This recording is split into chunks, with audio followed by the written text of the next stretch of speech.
अस्सलामुअलैकुम, क्या हाल है आप सबका। उम्मीद है आप सब खैरियत से होंगे। मेरे तमाम व्यूअर्स और इस चैनल के सब्सक्राइबर को इस चैनल पर खुश आमदीद। और अगर आप एसर स्किल्स पर नए हैं तो सब्सक्राइब बटन और इसके बाद बेल आइकन दबाना मत भूलें ताकि हर नई आने वाली वीडियो आपको जल्दी मिल सके। तो जी, आज हम हरूफ तहज्जी की आदि अशकाल करेंगे। इससे पिछले लेसन में हमने सिर्फ देखा था कि किन किन हरूफ की आदि अशकाल होती हैं और कौन से ऐसे हरूफ हैं जो इस कैटेगरी में नहीं आते, यानी जो आदि अशकाल के जो झंझट है उससे आज़ाद हैं। ठीक है, तो चले जी स्टार्ट करते हैं हम अपना लेसन। तो जी देखें, अलिफ, अलिफ मद्दा, दाल, डाल, जाल, रे, रे, जे, से, तोएं, जोएं, वाव, हमजा। ये वो हरूफ हैं जिनकी आदि अशकाल नहीं है, जो बिल्कुल अपनी असली शक्ल में आते हैं। ठीक है, इनको कभी भी आप राइट करेंगे तो इनकी इसी तरह से अशकाल होती हैं, जबकि जो इसके अलावा जितने भी हरूफ हैं उन सब की अपनी अशकाल होती हैं। जब वो किसी वर्ड के साथ यानी लफ्ज़ बनाते हुए उसके साथ जुड़ते हैं किसी दूसरे हर्फ के साथ, तो फिर वो अपनी आदि शक्ल में आते हैं। वो अपनी पूरी शक्ल में भी आ सकते हैं, आदि शक्ल में भी आते हैं। तो चलिए जी, अभी हम लिखेंगे बे की आदि शक्ल।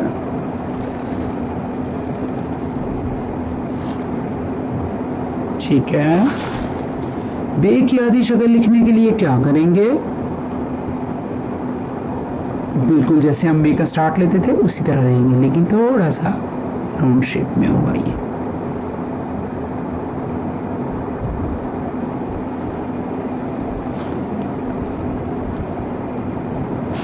हाँ जी, जो बे लिखी जाती है वो इस तरह लिखी जाती है, यानी इसकी आदि शक्ल, लेकिन इसे इस तरह भी लिख सकते हैं, इस तरह।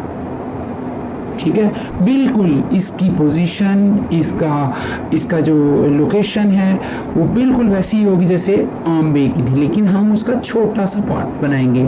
क्योंकि कई अल्फाज में ये बे इस तरह आएगी, कई में इस तरह से आएगी और कई में ऐसा होल यानी पूरी शक्ल भी आ सकती है इस बे की, बिल्कुल इस तरह से। ठीक है, बिल्कुल इसी तरह से जिस तरह से बे की आदि शक्ल ये दोनों सूरतों में है, इसी तरह से बे से तक जितने भी हरूफ हैं उनकी आदि शक्ल बिल्कुल इसी तरह हो। तो चलें जी बच्चों, अभी हम पे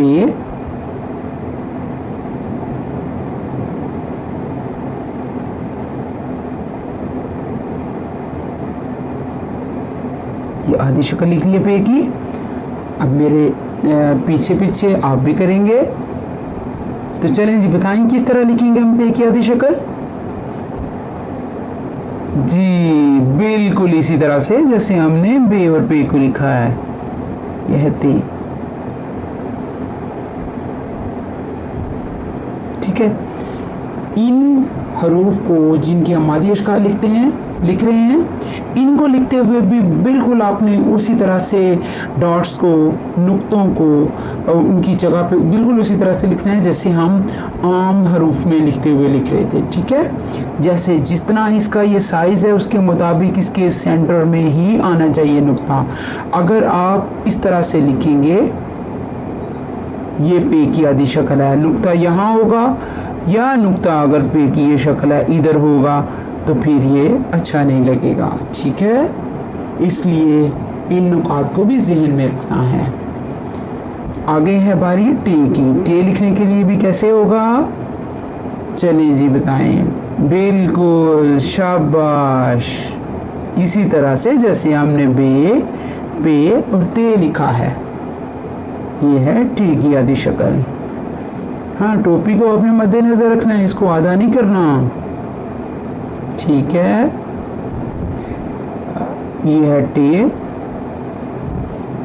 और फिर इसे इस तरह भी देख सकते हैं। खास तौर पे जब आप इस तरह से किसी भी हरफ की शक्ल ये वाली बनाएंगे, तो इसको आपने जहन में रखना है। यहाँ थोड़ी सी यहाँ से नहीं बताया आपको, ये देखें, दोबारा से इसको करते हैं। जब आपने टे से या बे पे की शक्ल रखनी है तो इसमें ख़ास ये ध्यान रखना है कि जब आपने इस तरह किया और दूसरा हिस्से को सीधा छोड़ दिया तो फिर टोपी भी यहाँ आएगी। अगर ते है तो उसके नुकात भी यहाँ पर आएंगे, इधर नहीं आएंगे, ठीक है, इधर नहीं आएंगे। इसी तरह से हम लिखेंगे से।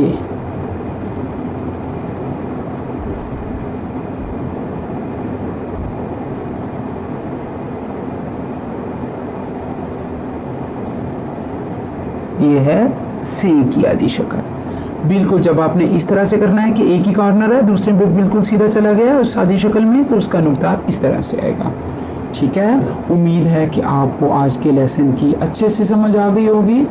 आज हमने पहले उन हरूफ को देखा है जिनकी आधी शक्ल नहीं होती, जो अपनी शक्ल में रहते हैं। यही वो हरूफ हैं, ये वाले, ये और ये, कि जिनकी आधी शक्ल नहीं है, आधी शक्ल के झंझट से ही आज़ाद हैं, बहुत फ्रीली अपनी लाइफ जो है वो स्पेंड कर रहे हैं। ठीक है, और इसके बाद क्या किया, इसके बाद हमने ये किया कि वो वाले हरूफ को देखा जिनकी आधी अशकाल होती हैं। उनकी दो सूरतें होती हैं कि आधी शक्ल में दो सूरतों में आ सकती है, या तो बिल्कुल इस तरह से आ जाए राउंड शेप में, या फिर एक कॉर्नर और बाकी दरमियान से सीधा। बिल्कुल आप ये समझ लें कि इस तरह से ये वाला हिस्सा बे से तक ये जो हरूफ हैं उनका सिर्फ ये वाला हिस्सा, बस नुक्ता जो है वो इसी के हिसाब से आएगा, जैसा कि आपको पहले बता दिया है। ठीक है, आज का लेसन भी बहुत ज़्यादा हेल्पफुल है उन बच्चों के लिए जो सीख रहे हैं। क्यों बच्चों, आपको आज समझ आ गई होगी। अगले लेसन में हम अगले हरूफ को सीखेंगे, उनकी आधी अशकाल सीखेंगे, स्टेप बाय स्टेप आगे चलेंगे। आज के लेसन के लिए इतना ही, मिलेंगे हम अगले लेसन में, तब तक के लिए अल्लाह हाफिज़।